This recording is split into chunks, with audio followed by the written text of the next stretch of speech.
जय यशु सबैलाई। अहिलेको वर्तमान स्थितिमा परमप्रभु यो भन्नुहुन्छ यशायाको पुस्तक 26 अध्यायको 20 र 21 मा, हे मेरा प्रजाहरू आफ्नो कोठाभित्र पस, आफ्नो ढोकाहरू थुन, क्रोध नहटुन्जेल थोरै क्षणसम्म लुकी बस, किनकि हेर पृथ्वीका बासिन्दाहरूलाई तिनीहरूको अधर्मको निम्ति दण्ड दिनलाई परमप्रभु आफ्नो ठाउँबाट निस्केर आउनुहुन्छ अनि पृथ्वीले आफ्नो रगत प्रकट गर्नेछ र आफ्नो मारिएकाहरूलाई फेरि ढाक्ने छैन। यो चाहिँ प्रभुले आफ्नो भक्तहरूलाई सल्लाह दिएको छ। आफ्नो ढोकाभित्र पस, आफ्नो ढोकाहरू थुन। यसको अर्थ हो कहीँ जानु छैन, आफ्नो ढोकाभित्र गुप्त स्थानमा बस्नु छ। कारण क्रोध नहटेसम्म थोरै क्षणसम्म लुकी बस। परमेश्वरको क्रोध किन उठेको छ? कारण पृथ्वीका बासिन्दाहरूलाई तिनीहरूको अधर्मको दण्ड दिनलाई उहाँ आफ्नो ठाउँबाट निस्केर आउनुहुन्छ। यसकारण प्रभुको वचन अनुसार के भन्दछ? यो सबै सृष्टि गर्ने परमेश्वर हुनुहुन्छ। अहिलेको भाइरस चाइनाबाट निस्क्यो, अमेरिकाबाट निस्क्यो भन्ने छ, तर यो भाइरसलाई सृष्टिकर्ताको हातमा छ। अनि उहाँ के भन्नुहुन्छ? यशायाको पुस्तक 45को 7देखि, ज्योति रच्ने र अन्धकार सृष्टि गर्ने म नै हुँ, शान्ति दिने र विपत्ति सृष्टि गर्ने म नै हुँ, यी सबै कुरा गर्ने परमप्रभु म नै हुँ। यसकारण सबै उहाँको हातमा छ। अर्को ठाउँमा यो पनि भनिएको छ, व्यवस्था विवरणको पुस्तक 32 अध्यायको 39 पदमा, अब हेर म उही हुँ र मसित अरू कुनै देवता छैन। म मार्छु, म नै जीवित पार्छु, म घायल पार्छु, म नै निको पार्छु, अनि मेरो हातबाट छुटाउन सक्ने कोही छैन। यसकारण परमेश्वरको हातमा छ मान्छेलाई जीवन दिने, मान्छेलाई प्राण दिने, मान्छेलाई घायल पार्ने, मान्छेलाई निको पार्ने। यसकारण हामी यहाँ के देख्दछौँ? यो चाइनामा सुरु भयो, त्यो चाहिँ एउटा ठाउँ ठहरियो। त्यो भाइरस चीनको साइन्टिस्टले तय गरेको होइन, तर यो त एउटा जर्म्स हो, कीटाणु हो, जुन कीटाणु बडी सेलमा पर्दा मल्टिप्लाई हुँदै जान्छ। यसले मल्टिप्लिकेसनको काम गर्दछ। यसले आज विनाशकारी रूप लिएको छ।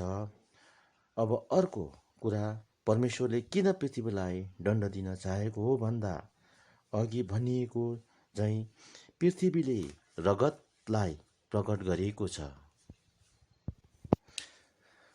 जति मान्छेहरू मरेको छ उनीहरूलाई पनि लुकाएर राख्नु हुँदैन, उनीहरूलाई पनि लुकाएर राख्दैन, किनकि यो पृथ्वीमा धेरै मान्छेहरूको रगत बगेको छ, धेरै मान्छेहरूलाई अन्य अत्याचार भएको छ।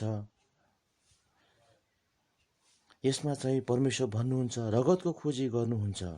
साम 9:12 यो कुरा खुलाएको छ, किनभने रगतको खोजी गर्नुहुँदा उहाँले तिनीहरूको सम्झना गर्नुहुन्छ। उहाँ नम्रहरूको पुकारलाई बिर्सनुहुन्न। कति मान्छे मरेको छ संसारमा, लडाइँमा होस्, अन्य अत्याचारमा, अपरेसनमा, त्यसबाहेक अबर्सनबाट पनि कति मान्छेहरू मरेको छ। अनि यसरी संसारको इतिहासमा हेऱ्यौँ भने हाबेलको समयदेखि अहिलेसम्म कति धेरै मान्छेहरूले ख्रिस्ट भक्तहरू मारिएको छ। यसबाहेक परमेश्वरले संसारमा मानिसको रूप लिएर आउनुहुँदा परमेश्वरकै रगत पनि मान्छेले बगाएको छ। परमेश्वरको सुसमाचार संसारको सबै ठाउँमा सुनिएको भए तापनि मान्छेले टेर पुच्छर लगाएको छैन। आज सोकल क्रिस्चियन कन्ट्रीहरूबाट नै ठुला ठुला पापहरू फैलिरहेको छ। जुन काम बाइबलले नगर्नु भनिएको कुरा मान्छेहरूले लिगलाइज गरिएको छ, जस्तै अबर्सनलाई हामी लिन सक्छौँ। त्यसबाहेक गे म्यारेजलाई हेरौँ, यसले कति ठुलो रूप लिएको छ। अनि विदेशमा साना साना बालबालिकाहरू आफ्नो राइटको लागि आफ्नो आमाबाउले पनिस गर्दाखेरि उनीहरूले पुलिस बोलाएर आफ्नो आमाबाउलाई झ्यालखानामा हालेको पनि हामीले सुन्दछौँ। यी सबै परमेश्वरको रीति विपरीत भएको कारणले गर्दा नै आजको स्थिति सृजना भएको छ। किनभने यी सबै बाइबलको विपरीत भइरहेको छन्। यस विषयमा यशायाको पुस्तक 24 वचनले अहिलेको वर्तमान अवस्थालाई क्लियरली देखाएको छ। यशाया 24:4-10 यस्तो भनिएको छ, पृथ्वीले विलाप गर्छ र ओइलिन्छ, संसार झोक्रिन्छ र ओइलिन्छ, पृथ्वीका घमण्डी मानिसहरू झोक्रिन्छन् अनि पृथ्वी आफ्नो बासिन्दाहरूको कारणले अशुद्ध भएको छ, किनकि तिनीहरूले व्यवस्था उल्लङ्घन गरेका छन्, विधि बदली गरेका छन् र आफ्नो अनन्त वचन तोडेका छन्। यसै कारण श्रापले पृथ्वीलाई निलेको छ अनि त्यसका बस्नेहरू उजाड भएका छन्। यसै कारण पृथ्वीका बासिन्दाहरू जलाएका छन् र थोरै मानिसहरू बाँचेका छन्। नयाँ दागबोटले विलाप गर्छ, रुखको बोट झोक्रिन्छ, सबै आनन्दित हृदय भएकाहरूले सुस्केर हाल्नेछन्।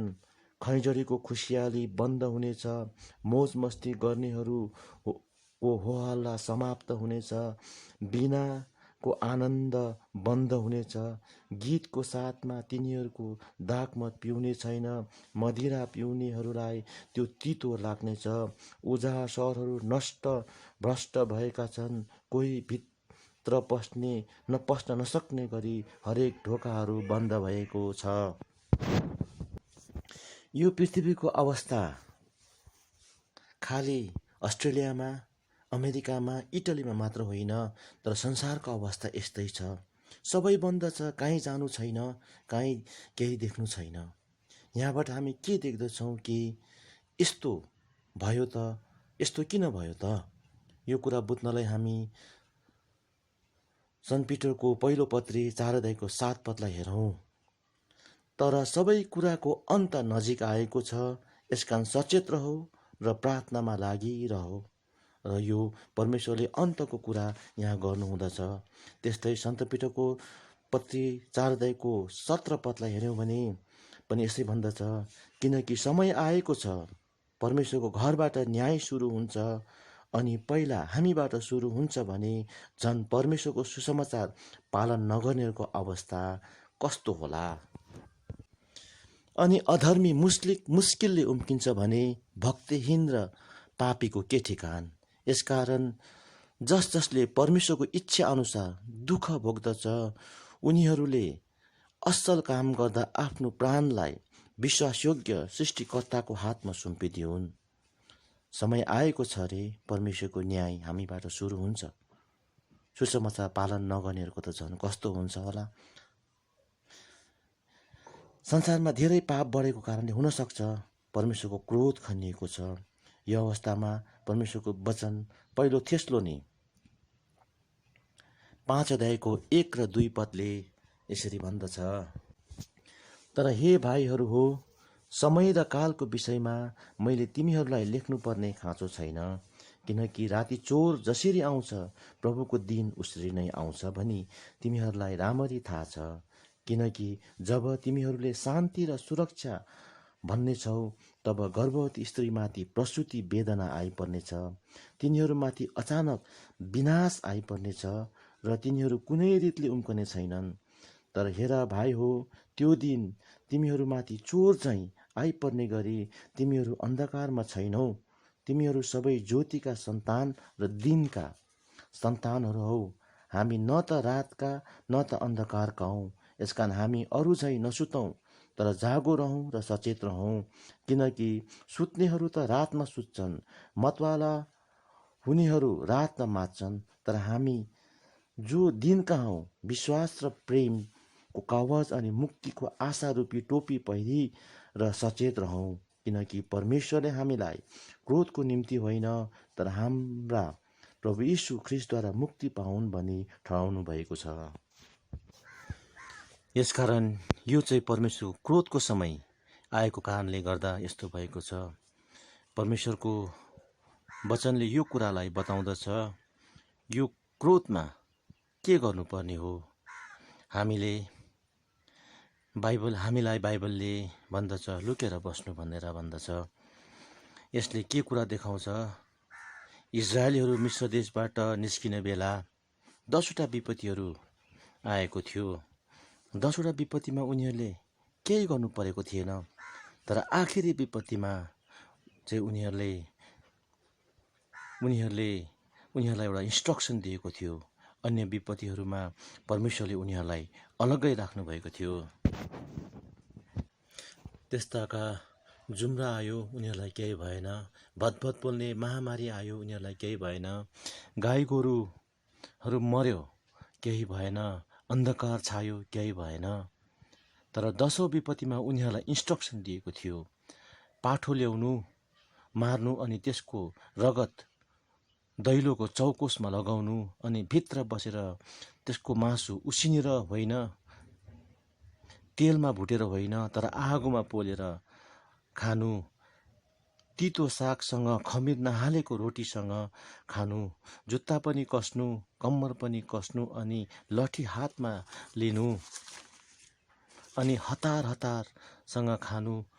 अनि उहाँले भन्नुहुन्छ, म मध्यरातमा त्यो देशबाट पार भएर जाँदा जुन घरमा त्यो रगत देख्छु म त्यसलाई नागेर जान्छु, तर जुन घरमा त्यो रगत देख्दिन त्यो घरमा चाहिँ फिरोको घरानादेखि दासीको घरानासम्मको जेठो छोरोहरू मर्नेछन् र पहिलो पशुहरू मर्नेछ। अनि इजरायल र मिश्र देशको सबैलाई दण्ड दिन्छु। एक्ज्याक्ट त्यस्तै भयो।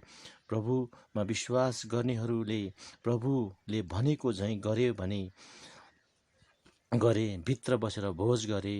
प्रभुले भन्नु भएको थियो, when I see blood I will pass over। अनि चारैतिर मृत्युवै मृत्यु भयो। त्यस्तो कुनै घर भएन, त्यस्तो कुनै गोठ भएन जहाँ मृत्यु नभएको। यसकारण अब अहिलेको समयमा हाम्रो सुरक्षा प्रभुमा विश्वास गर्नेहरूलाई त्यही छ। प्रभु यीशुको बलिदानमा विश्वास गर्नु, उसको बलिदान हामीले हाम्रो पापको क्षमा भएकोमा विश्वास गर्नु, हाम्रो विवेकलाई स्वच्छ पारेर एउटा चोखो जीवन, त्यो खमिर नहालेको रोटी जस्तो देश र इच्छा नभएको जीवन राख्यौँ भने र तयारी जीवन राख्यौँ भने हाम्रो पनि सुरक्षा छ। नत्र भने अहिले जुन प्रभुले महामारी, जुन प्रकारले महामारी भइरहेको छ, त्यसैलाई भनेको छ बाइबलले विनाशकारी महामारी। साम 91:3 भनेको छ, म तिमीहरूलाई विनाशकारी महामारीबाट छुट्याउने छु। पहिलेको समयमा समुद्रको गर्जन र छालको कुरा गर्दा जापानमा आएको थियो, त्यसलाई सुनामीको नाम दियो। अहिले भने अहिलेको महामारीलाई, अहिलेको भाइरसलाई कोभिड-19 कोरोना भाइरस दिएको छ। बाइबलले चाहिँ यसलाई विनाशकारी महामारी भनेको छ। यसले कुन ठाउँमा विनाश गरेको छैन, कुन देशको मान्छे मरेको छैन। आज मृत्युले सबैलाई अँगालिरहेको छ, सबैजना त्रासित भइरहेको छ। यस्तो बेलामा हाम्रो काम चाहिँ के हो त? जसरी इजरायलीहरू रगतको आडमा लुकेर भित्र बसे अनि प्रभुको क्रोध शान्त नभइन्जेलसम्म उनीहरू सुरक्षित रहे, त्यसै प्रकारले हाम्रो लागि अहिले चाहिँ साम 91 भजन प्रार्थना 91 चाहिँ हाम्रो जीवनमा एकदम इम्पोर्टेन्ट रोल छ। म तपाईँहरूलाई भजन 91 को केही पाठहरू पढेर सुनाउने छु। जो परमप्रभुको गुप्त स्थानमा बास गर्छ, ऊ सर्वशक्तिमानको छायामा रहिरहन्छ। म परमप्रभुको विषयमा भन्ने छु, उहाँ मेरो शरणस्थान र मेरो किल्ला हुनुहुन्छ। मेरो परमेश्वर, उहाँमै म भरोसा राख्नेछु। निश्चय उहाँले नै मलाई चरा मार्नेको पासोबाट र विनाशकारी महामारीबाट छुटाउनुहुनेछ। उहाँले तिमीलाई आफ्नो प्वाखहरूले ढाक्नुहुनेछ र उहाँका पखेटाहरू मुनि तिमीहरूले शरण लिनेछौ। उहाँको सत्यता तिम्रो ढाल र कवच हुनेछ। तिमी न त रगतको आतंकदेखि न त दिनमा उड्ने काँडादेखि नै डराउनेछौ, न त अन्धकारमा हिँड्ने महामारीदेखि, न त मध्य दिनमै उड्नुपर्ने विनाशदेखि डराउनेछौ। हजारजना तिम्रो बगालमा ढल्नेछ र 10,000 तिम्रो दाहिने हाततिर, तर त्यो तिम्रो नजिक आउने छैन। तिम्रो आँखाले तिमीलाई हेर्नेछ र दुष्टहरूले नतिजा देख्नेछौ, किनभने तिमी परमप्रभुलाई जे मेरो शरणस्थान हुन्छ अर्थात् परमधामलाई आफ्नो वासस्थान बनाएका छौ। यसकारण तिमीमाथि कुनै खराबी आइपर्ने छैन, न त कुनै महामारी तिम्रो वासस्थानको नजिक आउनेछ, किनकि तिम्रो सबै मार्गमा तिमीहरूको रक्षा गरून् भनी तिम्रो विषयमा उहाँले आफ्नो दूतहरूलाई आज्ञा गर्नुहुनेछ। काहीँ तिमीले आफ्नो पाउ ढुङ्गामाथि बजार्छौ कि भनी तिमीलाई आफ्नो हातहरूले उठाउनेछ। तिमीले सिंह र सोबे साँप कुल्चिनेछौ। जवान सिंह र अजिङ्गर तिमीले पाउ मुनि कुल्चिमिल्ची पार्नेछौ, किनभने उसले आफ्नो प्रेम म माथि राखेको छ। यसकारण म